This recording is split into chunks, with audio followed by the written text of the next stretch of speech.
Hello and welcome to this look back through the Plains TV archive of our very best bits from the Bournemouth Air Festival. We'll head back to 2010 in just a few minutes time, or a few moments I should say. I won't keep you waiting, we'll get straight on with the flying action. Bournemouth's such a wonderful venue for filming, up high on the cliffs looking down, and some of the innovations like the evening display, making for some really nice light on the flying display, which is something I look for. My name's Ian, I run Plains TV.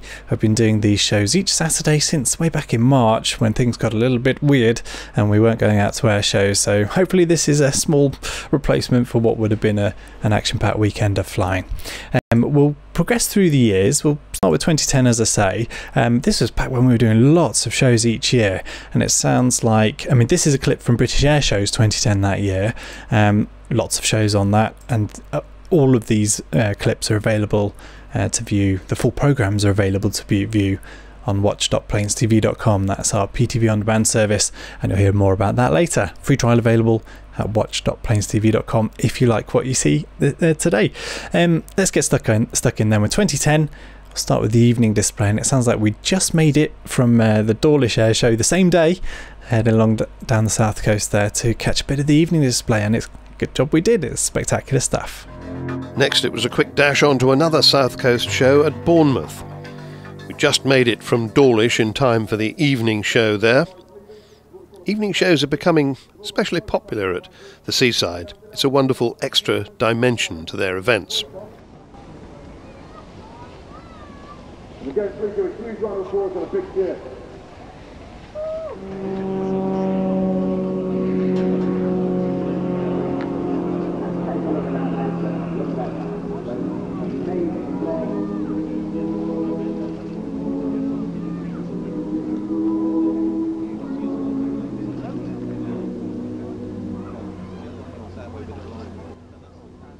Come show day itself, there really wasn't much evidence that this was a late August summer weekend. The event had to cope with appalling weather conditions when there was very little that was able to fly.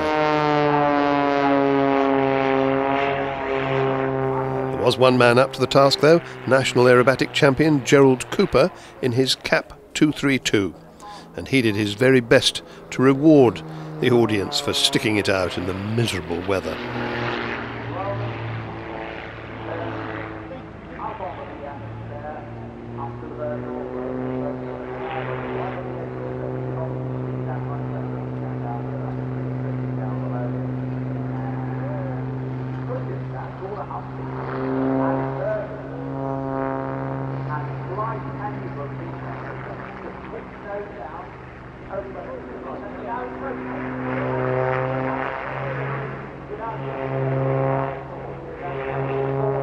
The Royal Marines were also, of course, able to put on their beach assault. Would you expect anything less?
Yes, looks like a bit of a grotty day in 2010, and looking out my window now, I'm recording this on the 21st of August 2020, and it's looking like similar conditions out there at the moment, so we'd have been braving the conditions, let's say, should the event have been taking place. Of course it's not, so we're doing I'm trying to do the second best thing, which is going back over the archive material from the Bournemouth Air Festival. Hope you're enjoying this. We'll move to 2011 now, which was a much better weather day, brighter conditions, and one of the things I look out for as a videographer is going into an evening display. You get that really nice golden hour with sort of warm sunshine as the sun's setting, and 2011 is a very good example of that. A really nice material of the BBMF here, rolling in just for a fly past prior to the full evening display kicking off.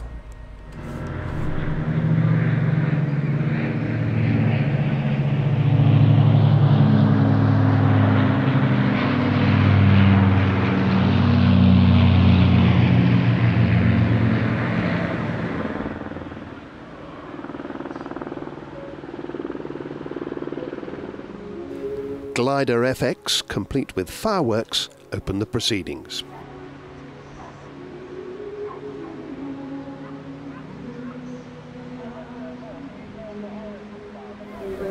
Quite a lot of the displays are operating out of Bournemouth Airport, but these two, in their unique formation flypast, are actually based at Bournemouth.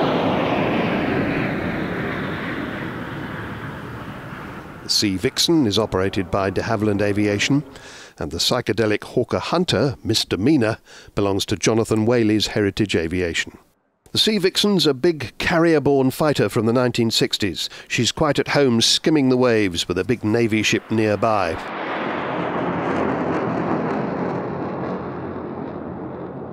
Sad to say, though, all 5 of the aircraft carriers that she once called home are long gone.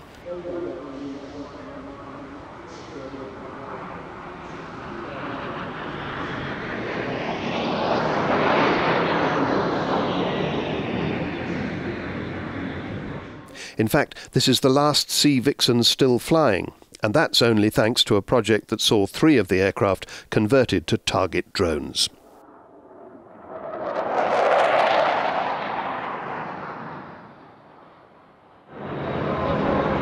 Current Royal Navy now. The Augusta Westland Merlin is used for anti-submarine warfare and for transport. It's expected to be the replacement for the Sea King in the Commando helicopter force. The Merlin is built with lots of composite materials. The modular aluminium lithium alloy fuselage structure can withstand an impact at 10 meters per second.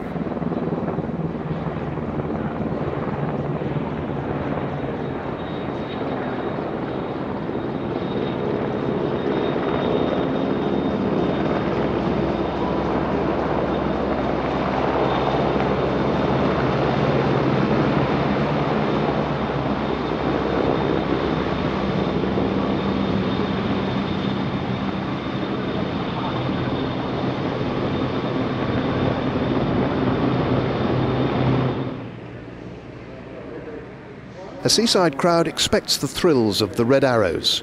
Their motto is the single French word éclat, and one of the translations of that is the sparkle of a diamond.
It was a shock later that day to hear that Flight Lieutenant John Egging, Red 4, was killed right after the display as he was braking to land at Bournemouth Airport.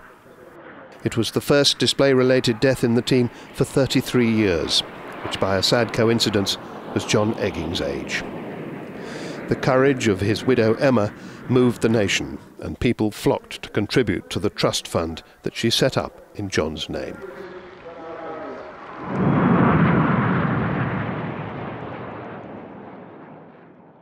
Yes, and the John Egging Trust has gone on to do very valuable work with young people who find themselves in difficult situations, making sure they can achieve their full potential. You can find out more about the John Egging Trust at johneggingtrust.org.uk. Encourage you to do so. We'll move on to 2012 now, and one of the difficulties we find at seaside venues and airshow and airfield venues as well to some extent is recording good sound of the aircraft. Getting mics out into past the sort of hustle and bustle of a seafront is not possible because they get rather wet. So we're stuck with what we can achieve way back where the camera positions are back up on the cliff. As I was going through British Airshows 2012, which is where the next clip comes from, the previous show to Bournemouth was Dunsfold, and I couldn't help include this little clip for some gorgeous aircraft sound. How's this?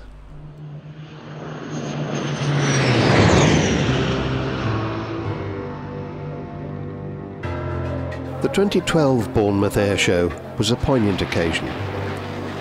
The year previously, the Red Arrow's pilot, Flight Lieutenant John Egging, died when his Hawk crashed after the display.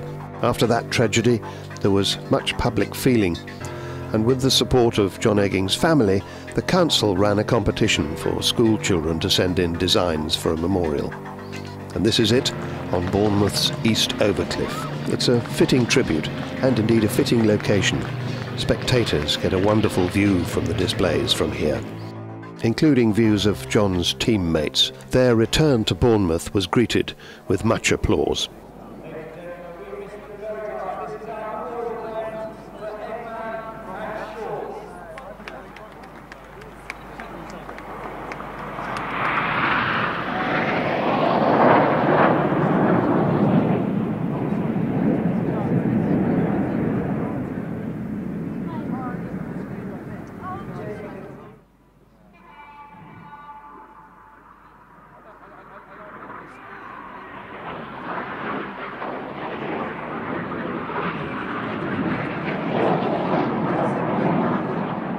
One of the rare things about the Bournemouth Air Festival is a beach assault by the Royal Marines, and they're supported by ships from the fleet. This scenario sees a pirate vessel landing contraband on the beach. I'll just show you the third ship on the horizon there, HMS 7, part of our river. But unfortunately for them, the Royal Marines are on their case. The helmets mentored by the Royal Marines in their green berets come ashore. Very much the job of the troop commander here to assist, facilitate the arrest. And as we move away to allow the rest to come through, Liberty Lass out to sea. She's going to be moving away as quick as she can, and this is where HMS 7 comes in. The Royal Navy Black Cats, I'm sure, feel at home when they do their displays in their Lynx aircraft over the sea. They started in 2001 as the Lynx pair.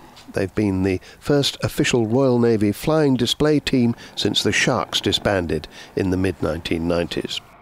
This is probably going to be the last season we see a two-ship Lynx presentation from the Navy for some time. They'll instead have two solo aircraft in 2013.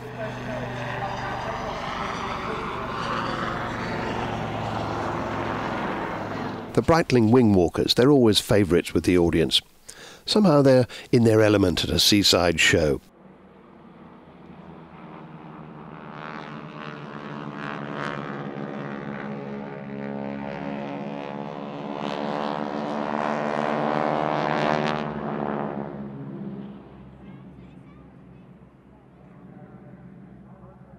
This is their third year under Breitling sponsorship.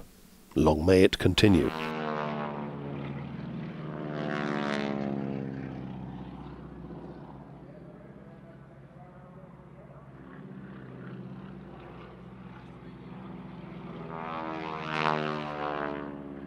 Alongside the modern military of the Royal Marines and the Tornado GR4 roll demonstration, we also saw a World War II scene. Plain sailing's Catalina looked just the part. She's doing a search and rescue in an attempt to recover a downed airman.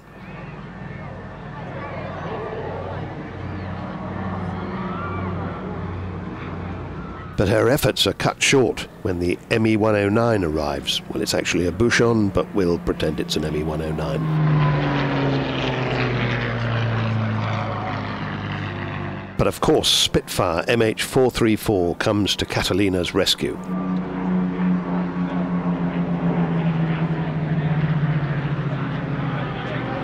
Duty done, the Spitfire joins up with the old Flying Machine Company's other great warbird, P-51 Ferocious Frankie, for this formation display.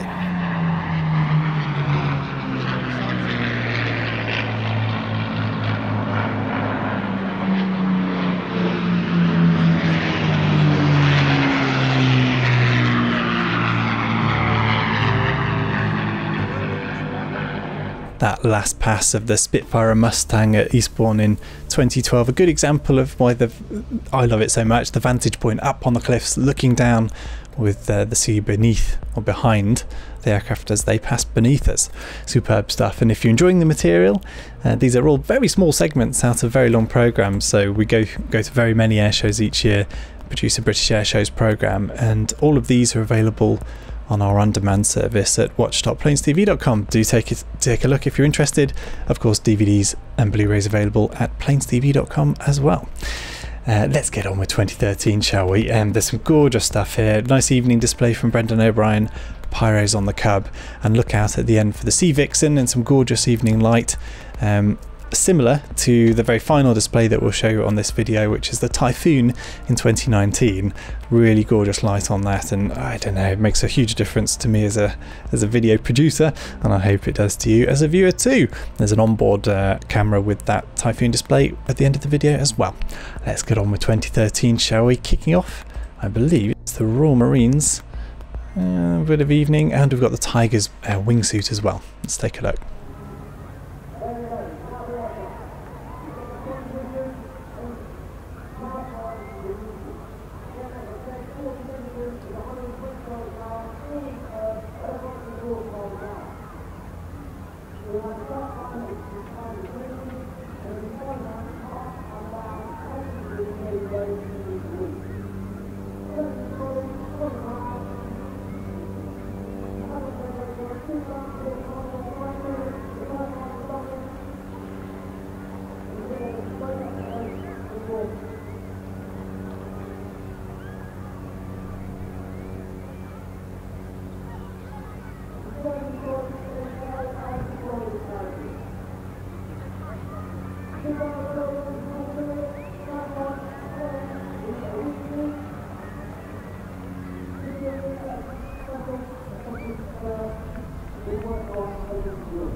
So in 2014 we actually released a full DVD and Blu-ray. No, it would have just been a DVD, I think, of the air show. So what you've been seeing so far is all clips from our British Air Shows Roundup programme, of all the shows that we go to through the year. But the next two displays are from our DVD of Bournemouth Air Festival in 2014. I picked out two of my favourites. Forgive me, it's Misdemeanor, the Hunter, flown by, of course, Jonathan Whaley, and then the Vulcan, still present on the scene back in 2014. And I've thrown in at the end a little Sea Vixen shot, which I really rate as well. Let's take a look at the Misdemeanor display.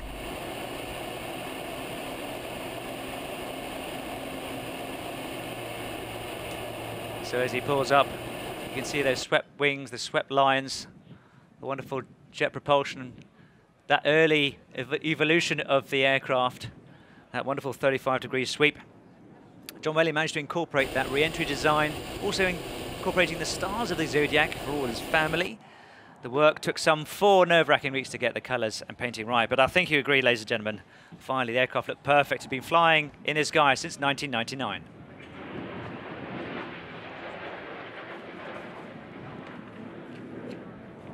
Now this actual aircraft, now registered on the civil register as Golf Papa Sierra Sierra Tango, G-Pist if you want to phonetically call it, but actually, as John rather likes it, is the personal supersonic transport. It was originally built for the Royal Air Force as a Mark IV, Zulu Foxtrot 947, back in 1956, part of the first production batch of F4s, originally delivered to Kemble in Gloucestershire.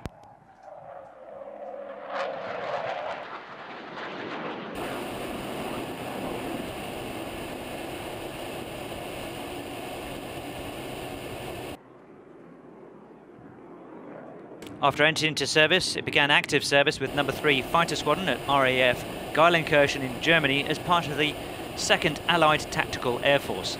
For a short period of time, she was then reallocated to 229 Operational Conversion Unit at RAF Chivenor in Devon.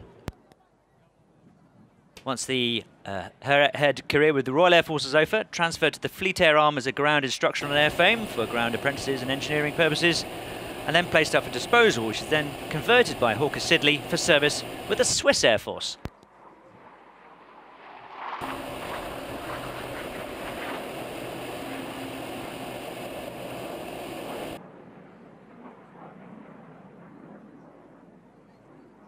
She then reissued a Swiss serial number and began serving with the Swiss Air Force from 1972, flying as a target tug carrying aircraft for the Swiss Air Force, until 1996, finally retired for the 2nd time, sold into private hands, and ferried to British Airspace at Dunfeld in Surrey.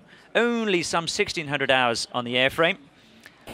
1997, acquired by John Whaley's company, Heritage Aviation Developments, re-registered and ferried across to an airport just here at Bournemouth.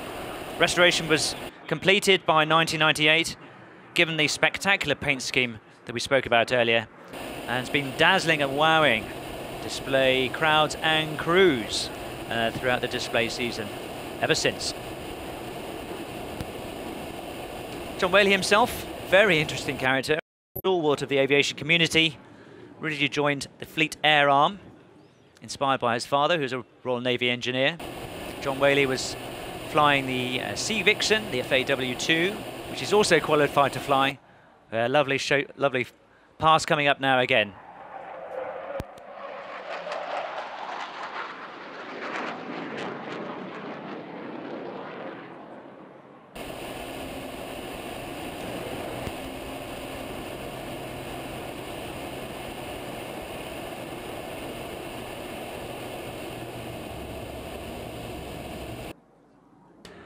John Whaley flew with the Royal Navy, eventually leaving in the early 70s as the Fleet Air Arm lost their fixed-wing fighters off their carriers. Went to join his father's engineering company, but continued flying extensively throughout the world in many, many different types of aircraft, flying throughout Russia, Africa, and the world, and indeed doing filming work. Indeed, in the Raiders of the Lost Ark, Indiana Jones, and other such.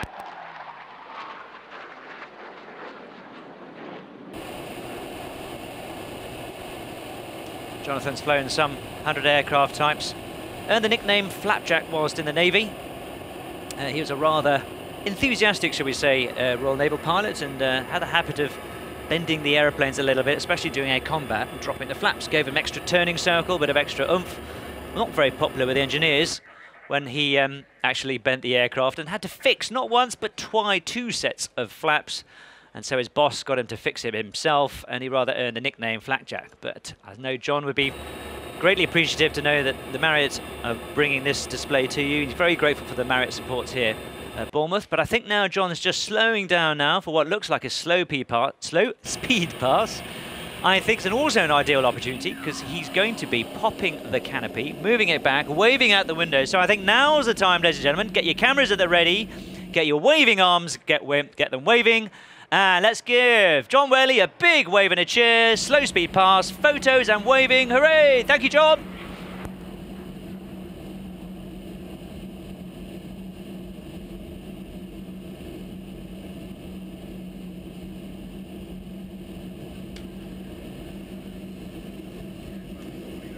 John's there, just flown that lovely slow speed pass. Put the coals on again. You see the black smoke there as he's picking the speed up again. Looking to be working up to his last pass. He's been flying the aircraft for a good few years now, and indeed the aircraft's now even up for sale. So if anybody's got any spare change at the back of the sofa, put the coppers together, get your pocket money. You too perhaps could maybe once be the owner of the famous Bournemouth misdemeanor. John's logbook is a pretty impressive tally of some 120 aircraft types, from the Blériot to the Russian MiG-29. He's done display flying work. He's been a stalwart of the display circuit for many years now, qualified in the Sea Vixen.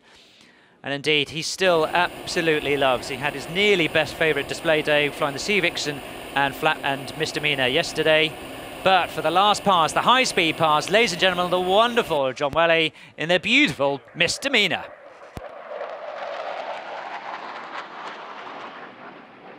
And from one marvellous machine to another, we really are celebrating true British vintage aircraft here this afternoon. And I'm utterly delighted to welcome the voice of aviation from the UK for so many years to tell you all about this remarkable machine, the Vulcan, Sean Maffitt. George, thank you. Not quite sure how to take that. That's very kind. Yes, wonderful classics of British aviation. We saw the Battle of Britain Memorial flight earlier. We've just seen the Hunter. And if you look out to your left, you'll see the trails of unburnt smoke, unburnt fuel even, as Avro Vulcan XH558 is with us at the Bournemouth Air Festival.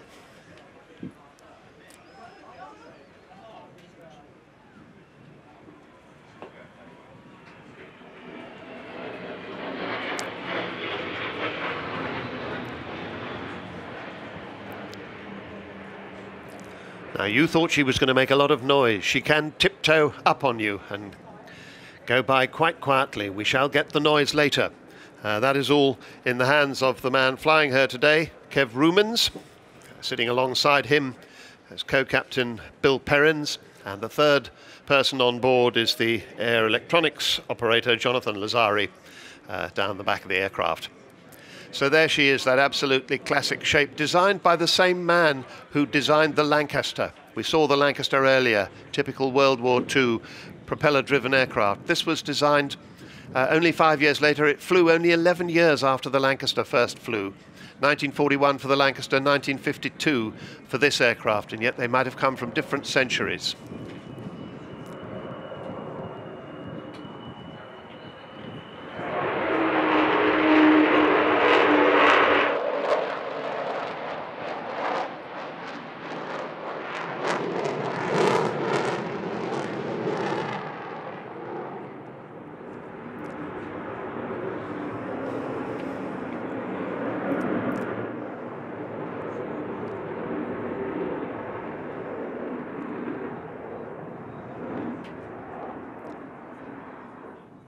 She does make the earth move. That's the sound of 4 Rolls-Royce Bristol Olympus engines, 16,500 pounds of static thrust from each of them, about 65,000 pounds in total. And you also heard there the Vulcan howl, the unique sound. Get the lovely blue note from the Hunter and the howl from the Vulcan. It's all to do with the way those engines are buried deep inside the air intakes at the front of the wing. I notice that Kev has put the undercarriage down now. Not that he's going to land or anything, but just so that we see her with the wheels down, and he'll do a slow fly past. all 18 wheels extended, 16 in the main undercarriage and 2 on the nose wheel. Interestingly, I said that 1952 was the maiden flight of the Vulcan. Actually, it was exactly 62 years ago today, the 30th of August 1952. The first Avro 698 tailless Delta flew for the first time. Sad to say the great Roy Chadwick, who designed her and also the Lancaster, died a year later. Had already died a year after he first designed this, so we never saw her fly.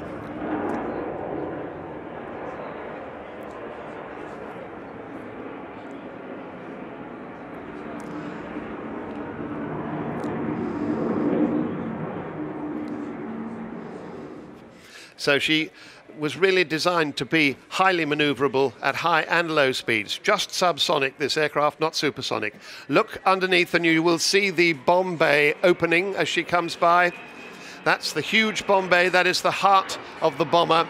That was the bomb bay that carried originally the megaton hydrogen bombs as part of the mutually assured destruction during the Cold War, and then later on carried 21 1,000-pound bombs down to the Falkland Islands. And they were, all of them were dropped in a stick diagonally across the runway at Port Stanley. 2 of them hit it. That was about par for the course. These were Second World War style bombs, completely unguided, but it effectively prevented the Argentines who were occupying the Falkland Islands from using Port Stanley Airport for their fast jets. So that was the longest bombing raid in history at the time. And it took those 10 tons of bombs, that 7,700-mile round trip, which required 18 air-to-air refuelings. As she comes by this time, you'll see the bomb bay doors closing. Bomb bay now is full of the names of people who have contributed to this aircraft. Bomb bay doors now closed.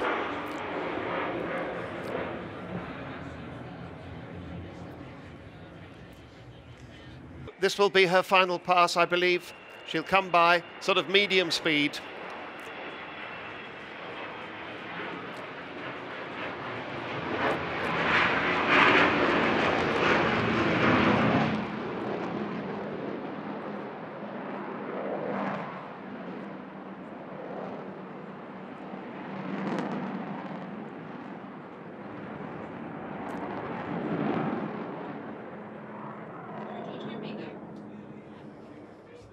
And there she is, your Vulcan.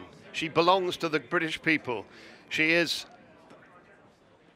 painted on her nose the spirit of Great Britain, and she does indeed represent the very best imaginative, thinking out of the box virtues of British aeronautical design and engineering.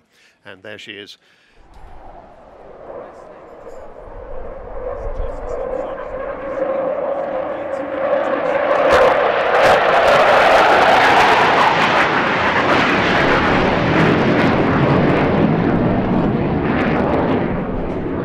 We're coming towards the end of this look back through our archive at the very best bits of the Bournemouth Air Festival. Hope you're enjoying it, and I hope you enjoyed that Sea Vixen clip. I couldn't resist including it. Awesome to see it low over the sea there. On to 2015, we'll just have the evening display, just a few minutes of that, and Sean Maffett will introduce the displays taking part. And then we'll go on to 2019, bit of a leap to 2019, but I wanted to include the full Typhoon display.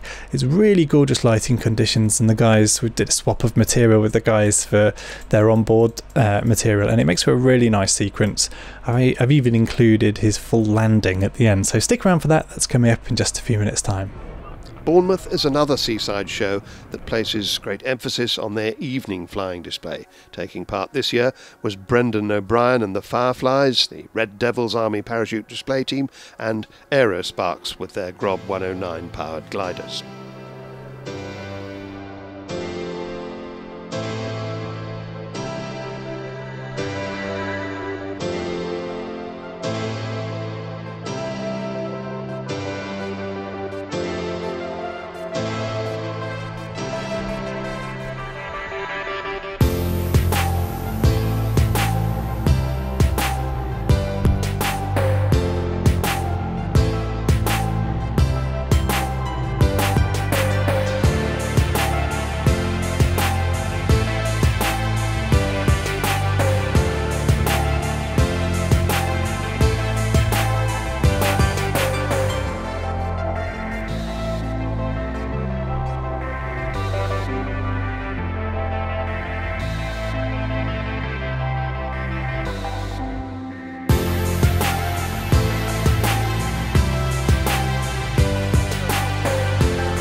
Some great views with, I believe, Guy Westgate on board the Aerosparks there.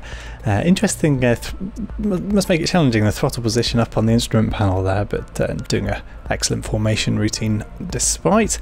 And nice to see the Tigers at night there with the pyros, superb stuff. And we move on then to our final display, and it is going to be a full display sequence from the Typhoon in 2019. It's the evening display, and we join Flight Lieutenant Jim Peterson out to the west, about to cruise in for his display.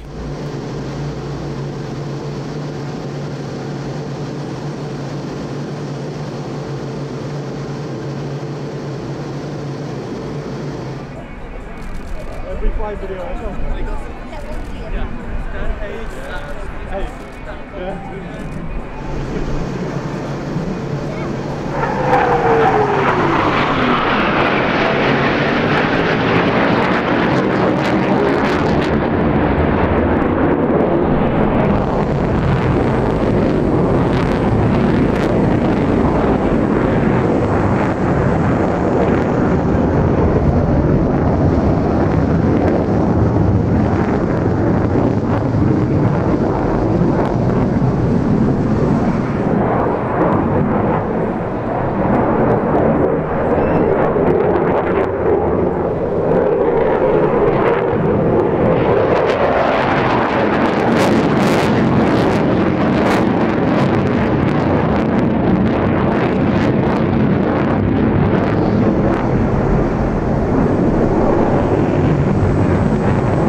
spectacular way to leave an airshow, I'm sure you'll agree. I'm going to let the cameras roll here, and we'll see Jim doing a bit of cloud surfing back into Bournemouth and the landing. Hope that's enjoyable, and I hope you've enjoyed this little show. It's been fun picking through the British Airshow series, finding the little Bournemouth clips and the bits and pieces that we picked out from that event. Obviously we seem to have focused on the evening display, which is a fabulous innovation there, and yeah, I hope you've enjoyed watching it. We've of course got very many other air shows included in our PTV On Demand service. That archive stretches back 30 years. More recent shows include the likes of Riyadh and Cosford and Yeovilton. We head back to the early 90s and we're looking at shows like Mildenhall, some of the USAF air shows, and lots more RAF shows as well, the likes of Waddington and gosh, what else, Woodford, all sorts. So if you're an air show goer and you fancy living back some of the air show action from the past, that service is well worth checking out. Lots of DVDs and Blu-rays of course available on plainstv.com. But right now I'll leave you. Oh, one more thing I wanted to say. I've been doing these as pre-recorded premieres on Facebook and on YouTube. I will be going back to the live shows that I started doing back in March and have done throughout the summer. And one of the things I've liked to do is include a bit of artwork behind me. I've had people sending in, children generally, but you know, it doesn't have to be a child. If you've got a drawing or a bit of aviation artwork, we've got a Mustang up there, a Red Arrow, and what's that down the bottom? The Typhoon, which I think was done by Tristram, age 4. If you'd like to send one in for inclusion in a future live broadcast, please do. Email address is mail@plainstv.com for those, or you can find us on Twitter, Facebook, and do remember to subscribe here on YouTube and like the Facebook page if you're watching there. But right now I'll leave you in the capable hands of Flight Lieutenant Jim Peterson, who's about to land the Typhoon back at Bournemouth.